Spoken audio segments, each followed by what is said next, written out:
Di episode kali ini, Jejak Masjid Nusantara akan bertandang ke wilayah pesisiran Kota Medan.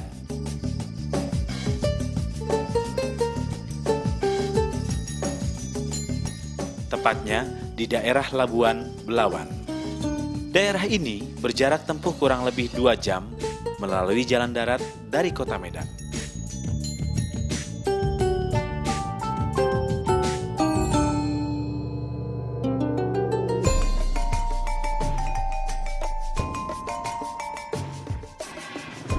Pemirsa, saya baru saja tiba dari bandara tepat di tengah Kota Medan. Dan sekarang ini Anda lihat ya, cuacanya cukup sejuk di Kota Medan ini dan juga tidak terlalu macet seperti biasanya.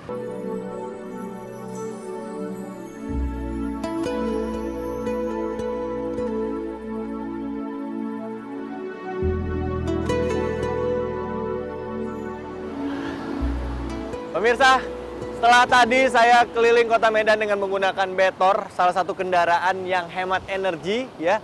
Nah, lokasi masjid yang akan kita tuju pemirsa ya, itu kira-kira dari sini kalau kita menggunakan kendaraan itu hampir setengah jam sampai 45 menit kalau nggak macet. Tapi kalau macet bisa sampai hampir 1 jaman pemirsa. Oke, jangan kemana-mana pemirsa, ikuti perjalanan saya karena saya akan langsung ke tempat tujuan kita, salah satu masjid bersejarah, tetap di Jejak Masjid Nusantara. Ayo! Proses penyebaran Islam di Sumatera Utara menorehkan nama besar Kesultanan Delhi. Hal ini terekam dari jejak peninggalannya, di antaranya Masjid Raya Al-Osman di Labuan, Medan, Sumatera Utara.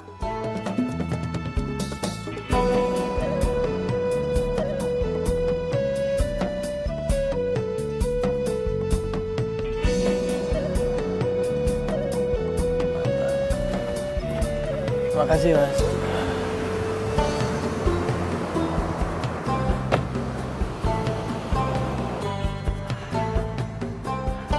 Pemirsa, alhamdulillah akhirnya saya sampai juga di Jalan Medan Belawan, tepatnya di depan Masjid Al-Osman atau Masjid Raya Labuan.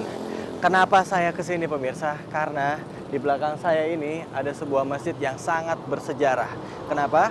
Karena kita tahu bahwa Medan ini sangat penting sekali peranannya dalam rangka penyebaran Islam di Indonesia. Kalau di Kota Medan sendiri terdapat yang namanya Masjid Raya Medan. Nah, di daerah sini terdapat Masjid Raya Labuan ya, di daerah Belawan ini, daerah Labuan, Belawan. Nah, pada kesempatan kali ini pemirsa, saya akan mengajak Anda untuk menyaksikan keindahan dari masjid ini serta memotret kehidupan masyarakat yang ada di daerah Labuan ini, Sumatera Utara. Baik pemirsa, jangan kemana-mana, ikuti perjalanan saya di Jejak Masjid Nusantara. Ayo.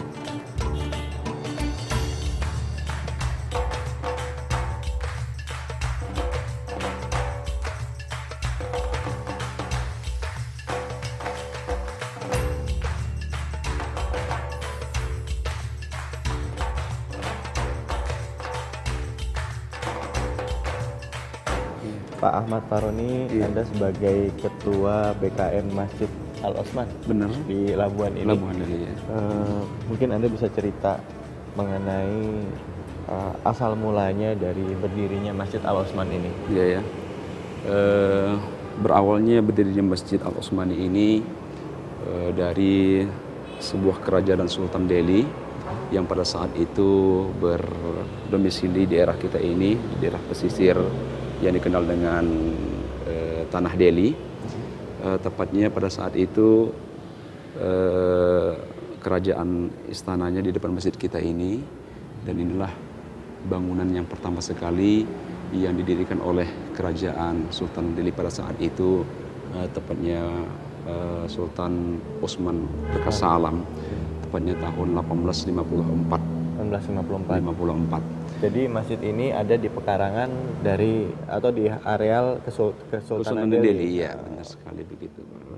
Tahun 1854 bangunan masjid barangkali tidak seperti ini kondisinya, semi permanen dan bentuknya jadi seperti ini itu tahun 1870 yang direhab pada saat itu keluarga Sultan Delhi juga, yaitu Sultan Mahmud Perkasa Alam. Itu anaknya mungkin? Anaknya ya, makanya berubahlah bentuknya seperti ini.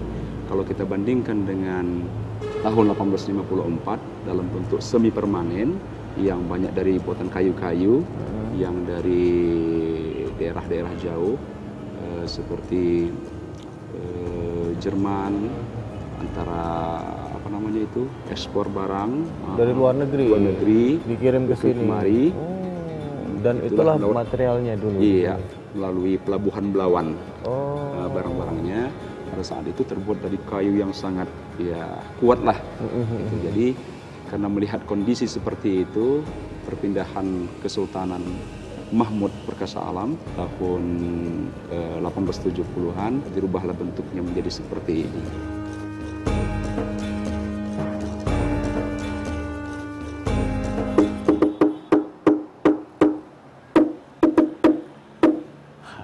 Pemirsa, di daerah Labuan, Sumatera Utara ini ada satu keunikannya.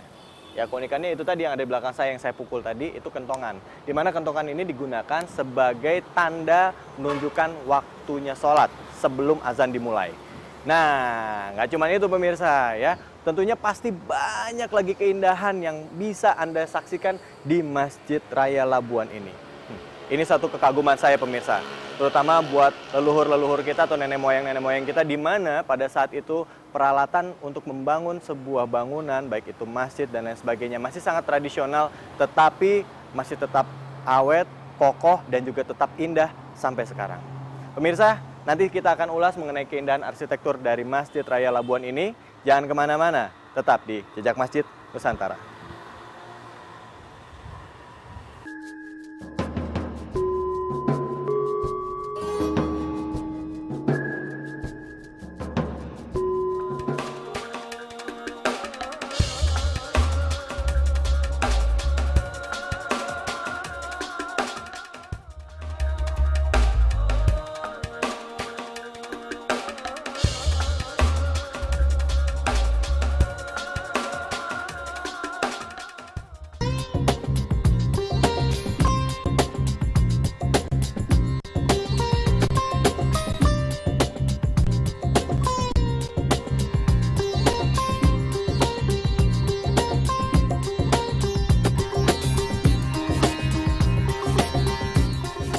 Sekarang saya sudah berada di dalam Masjid Al-Utsman Labuan, Sumatera Utara, pemirsa. Nah, seperti namanya Al-Utsman, masjid ini didirikan oleh Sultan Kerajaan Delhi, yaitu Sultan Utsman pada tahun 1854. Nah, pemirsa, tidak hanya sejarah mengenai keberadaan masjid ini sendiri yang menjadi penting, tetapi pemirsa, keunikan pun bisa kita lihat di dalam interior masjid ini, di mana kita lihat masjid ini merupakan perpaduan antara gaya arsitektur India dengan gaya arsitektur Cina. Nah, seperti apa? Kita lihat.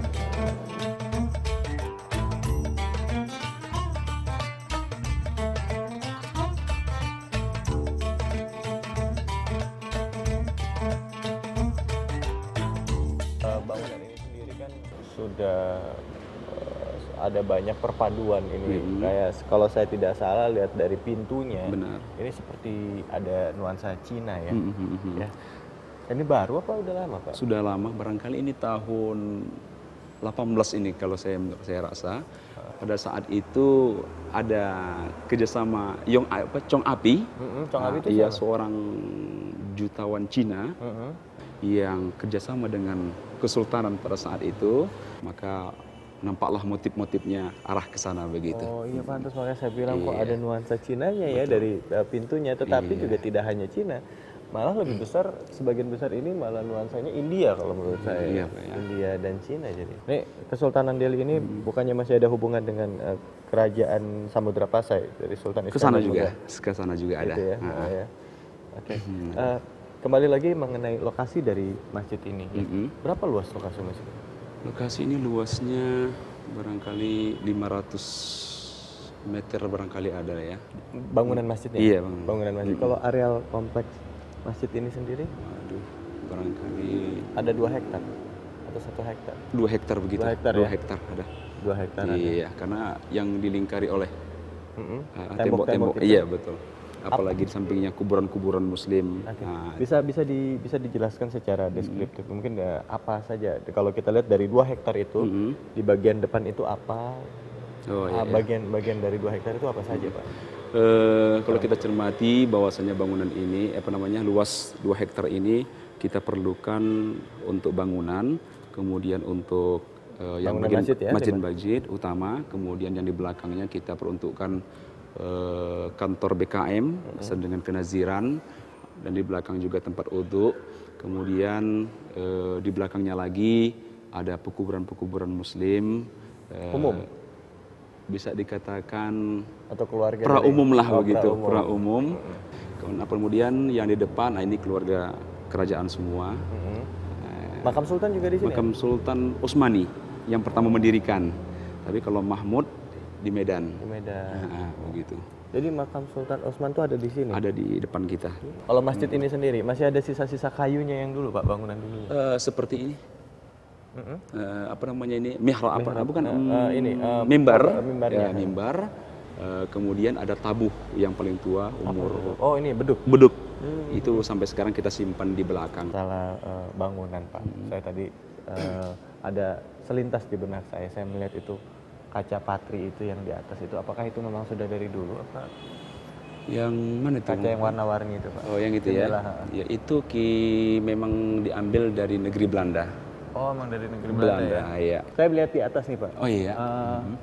Ini asli? Ini di masa Bapak Bakhtiar Ja'far pada saat itu, di tahun 1999. Terbuat dari timah.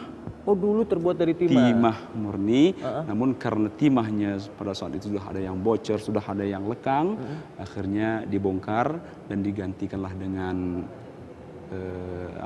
bentuk sekarang ini seperti seng lah begitu.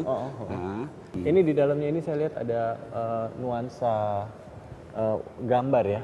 Gambar ini baru apa sudah? Di tahun 1991. Oh, ini semua tahun 1991. Iya. Kembali lagi, Pak, saya lihat di sini biasanya dalam masjid-masjid itu suka ada kaligrafi. Iya. Ya. Apakah dulu di masjid ini ada menggunakan kaligrafi yang di dalam bentuk ukiran gitu? Betul. Atau mungkin hanya seperti yang ada sekarang ini? Iya, benar sekali, Mas. Memang betul.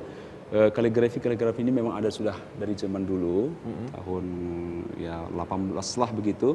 Namun sayangnya kita yang dapat kita ambil dan dapat kita pertahan sekarang inilah ukirannya. Nah, ini ukiran di tahun bawaan masjid dahulu. Yang mana, Pak? Yang ini? Yang ini. Yang lingkaran itu ya. Nah, ini. Dari mana kita peroleh? Kita kikis. Kita kikis dasar catnya sampai ke dasar-dasarnya, nampaklah ukiran-ukiran berwarna merah. Nah, disitulah kita ikut langsung irama-iramanya terus. Oke, lihat nuansa itu tadi. Itu lebih ke mana, Pak? Apa Delhi ini? Delhi. Itu ciri khas Delhi ya? Ciri khas Delhi. Ukiran-ukiran dengan kembang bunganya itu, dengan takukan-takukan seperti apa namanya itu, Mas? Kembang seperti kumisnya gitu ya kan? Betul. Seperti daun dan tangkai dan bunganya dan segala macam. Delinya kita itu. Oh ya, saya lihat satu lagi, saya lupa nanya sama Bapak. Ini cukup unik sebenarnya, Pak. Kenapa kok warnanya kuning hijau, Pak? Betul ya. Masjid ini kalau kita tanya di daerah-daerah jauh, mereka tidak mengenal Masjid Al-Utsmani, tapi lebih kenal mereka Masjid Kuning. Iya. Mengapa kita pertahankan Masjid Kuning kita ini? Pertama alasannya memang dari awal-awalnya masjid ini sudah kuning, kemudian kita mempertahankan dari cat ke daerah kemelayuan. Karena Melayu ini identik dengan warna kuning. Tapi ya mungkin bisa jadi simbolkan juga bahwa kuning. Saya juga sempat ngobrol-ngobrol juga tadi, katanya hijau ada juga beberapa orang yang menyimbolkan bahwa nuansa Islam gitu. Hijau itu Islam gitu. Jadi kuning dan hijau orang Melayu yang Islami. Benar boleh juga. Iya. Boleh juga, Pak, gitu, boleh, Pak? Benar. Boleh setuju. Warna kuning membalut kemegahan Masjid Raya Al-Utsman ini. Sentuhan warna hijau pada material kayu kontras dengan warna kuning di dinding. Di beberapa sudut terlihat ukiran yang konon ornamen berbentuk daun tembakau. Atap masjid berbentuk limas segi 8 yang mengingatkan kita pada gaya arsitektur India. Menilik ke ruang dalam masjid, nuansa kemegahan Melayu tercitra di sini. Pahatan bermotif kembang, kemudian tulisan Arab indah atau kaligrafi ayat suci Al-Quran menghiasi atas dinding masjid. Yang baru saya temukan di sini adalah mimbar Bilal. Tempat ini berfungsi untuk duduk sang Bilal ketika sholat Jumat. Posisinya tepat di samping mihrab, tempat di mana imam memimpin sholat. Oke, baik. Saya lihat di sini masjidnya cukup bijaksana sekali dalam memanfaatkan dana umat. Kenapa? Saya lihat kalau siang nih lampu nggak ada yang nyala nih Pak ya? Bener. Ya. Benar. Terus kenapa itu? Kenapa? Karena ini kali ya ventilasinya juga cukup benar ya, cukup, penerangan udah cukup ya Pak ya? Iya benar. Subhanallah, perlu dicontoh nih sama pemirsa nih. Kalau siang itu kalau memang nggak perlu nyalain lampu nggak usah ya Pak ya? Benar. Hemat energi ya. Iya, Waduh, lagi juga ngapain ya? Nah ini yang mungkin sekarang ini perlu kita cermati juga pemirsa, bahwa sekarang ini kan kita sedang giat-giatnya nih untuk melakukan pembangunan dalam hal misalnya mental dan juga membangun akhlak kita. Nah, tidak hanya itu pemirsa, dengan kita melatih diri kita untuk bisa menawan hawa nafsu di bulan Ramadan ini, kita juga bisa melatih diri kita untuk menghemat energi. Nah, seperti misalnya Bapak ini ya di masjid ini juga menggunakan penerapan penghematan energi dengan tidak menyalakan listrik pada siang hari, apalagi lampu ya. Nah, apalagi PLN kan juga program nih 1722, yaitu setiap jam 17, jam 5 sore sampai jam 22 kalau bisa matiin satu lampu. Itu bisa menghemat energi. Kalau kita bisa menghemat energi, kita bisa membantu meringankan beban pemerintah, dan tidak hanya itu, kalau energi yang kita gunakan semakin sedikit, kita juga bisa membantu untuk melambatkan terjadinya global warming atau pemanasan global. Wah, ngomongnya sok tinggi banget ya Pak ya. Oke pemirsa, terima kasih banyak Bapak. Iya. Waktunya, syukran, jazakallahu khair. Pemirsa, nanti kita akan lihat lagi lebih jelas tentang kebudayaan masyarakat di sini, tetap di Jejak Masjid Nusantara. Mari Pak.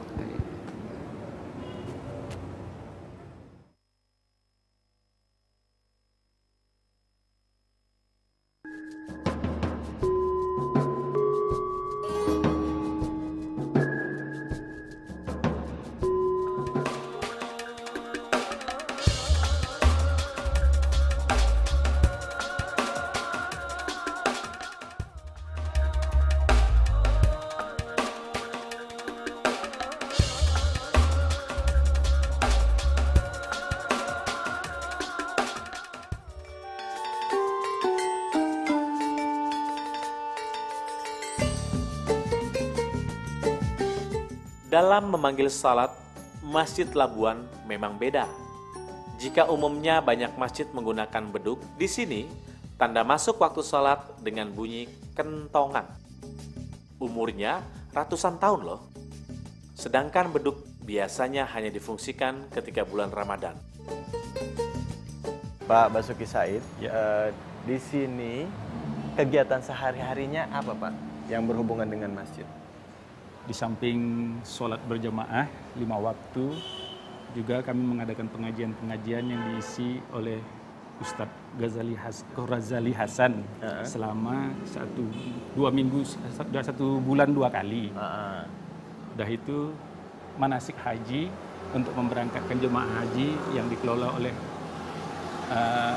manasik Al-Madinah yang diberangkatkan bersama Masjid Al-Usmani juga. Oh gitu. Pantas saya lihat di situ ada Ka'bah kecil gitu ya Pak ya? Untuk latihan. Untuk latihan manasik. Oke.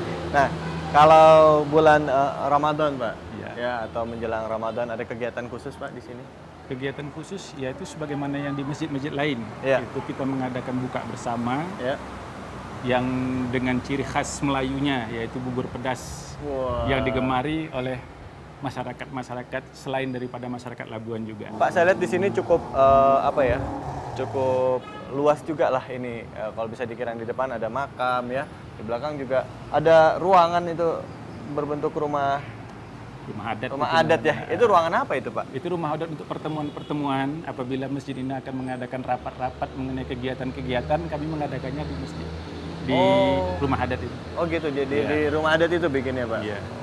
rapat-rapatnya. Oke, oke. Menarik juga ya ternyata ya. Pak, kembali lagi fungsi masjid ini Pak. Mungkin ada satu nilai tersendiri nggak Pak buat masyarakat sini Pak? Pengalaman yang saya dapatin selama saya berada di sini, selain daripada fungsinya untuk ibadah dan pengajian-pengajian lain, banyak juga masyarakat yang mempergunakannya untuk acara nikah. Oh, di sini. Mengambil bekatah bagaimana kami juga kurang tahu, tapi banyak. Bukan hanya masyarakat sini, tapi masyarakat dari luar. Oh gitu ya Pak ya. Iya. Apalagi mengingat ini dulu konon awalnya kerajaan Delhi ya. Iya. Itu di depan sini ya Pak ya. sini. Oke baik. Terima kasih banyak Bapak buat waktunya. Ya mari Pak kita jalan sana. Cukup itu aja Pak.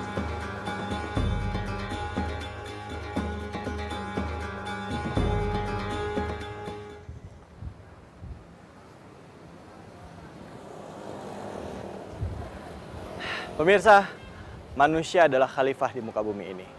Manusia memiliki kewajiban untuk menjaga alam dan sekitarnya. Dan tidak hanya itu pemirsa, kita sebagai umat Islam juga memiliki kewajiban untuk menjaga tempat ibadah kita. Mari pemirsa, kita ramaikan masjid kita jalin silaturahim untuk bisa memperkokoh ukhuwah Islamiyah. Baik, saya David Halik undur diri pemirsa, dan perjalanan saya di Labuan ini harus saya akhir dulu sampai di sini. Dan ikuti terus perjalanan saya untuk mencari masjid-masjid bersejarah untuk sama-sama kita melihat keindahan dan keunikan dari bangunan masjid tersebut serta kita memotret kebudayaan masyarakat sekitar. Saya David Halik undur diri. Ila liqa, jazakumullah khairan kasiran, wabillahi taufiq wal hidayah. Wassalamualaikum warahmatullahi wabarakatuh.